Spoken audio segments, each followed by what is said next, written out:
Hello everybody, today is Teves and we are doing Beis in Tanya. So till now we were discussing the Tzadik and the Rasha. We said that the Tzadik was somebody who is only influenced by his godly soul and has raised up his animal soul that it no longer influences him at all.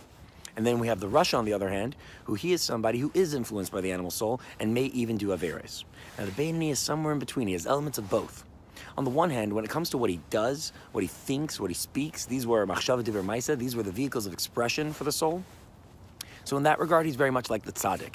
He only does mitzvahs, he only thinks godly thoughts, he only says nice things, never anything from the worldly side, never any averis, never any negative thoughts or words or anything. And then on the other hand, he still has within him, the Nefesh Bahamas is still alive in his left side of his heart, like the Rasha. So that's how he has elements of both. Now, when you're walking down the street, the Nefesh Bahamas will wake up and will say, I smell some non-kosher food, let's go get some. And as soon as the brain registers, hey, wait a minute, this is an Avera thought, so it shoves it down, it doesn't entertain it, but it's still alive and it still sends up these unbidden thoughts into his brain all the time. And it's a battle constantly that he needs to wage. The only time the Bienoni is completely alleviated from his Nefesh Bahamas and he only has a connection through the godly soul is during davening. It says during davening by Kriya Shema, Hashem's Gadlus HaMochin. This is his supreme understanding. God's supreme knowledge and wisdom is revealed.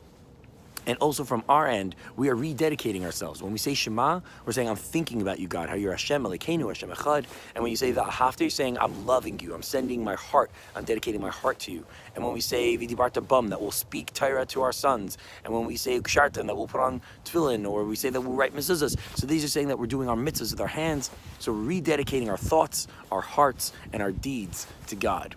So at this major bond, that his Gadlus HaMochin is revealed and our rededication is happening. So now the love in our heart spills over to the left side, that the Nefesh Bahamas is quiet and he no longer has a voice just during davening. However, when we go back after davening, back into the world, the Nefesh Bahamas, he's still there and he wakes up again and the battle continues. Now, the Nefesh Elokis needs these moments in davening that he could reestablish his connection and get that flow from God, from his Gadlus HaMochin. He needs that moment so that he can have the strength to continue waging the war. And he wages it so strongly that it says in the Tanya that a Bienoni has never sinned and never will sin.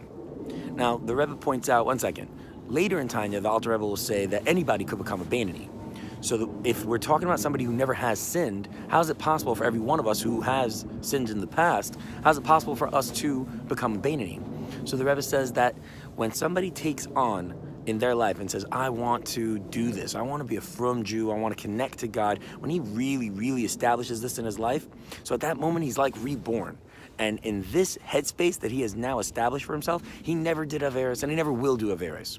It's like somebody who takes on a diet. There's one kind of person who says, all right, that's it, we're done, we're going vegan, we're only eating vegetables from now on, but in the back of his head he knows, you know what, we're gonna have that cheese when we have our pizza, we're gonna have that burger, you know, so he's not fully dedicated to it. So that kind of person, even at the moment that he says that I'm into this diet, it's weak, versus somebody who, when he gets up and he says, I'm done, I'm going to be only healthy, no more carbs, whatever it is, so at that moment he is that person who doesn't eat anything that is out of his diet. So the Bienoni, when he establishes, I am connecting to God in that headspace, he never has done an Avera, he never will do an Avera.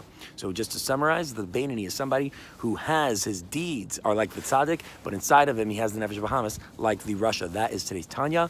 We will see you tomorrow, Mirz Hashem.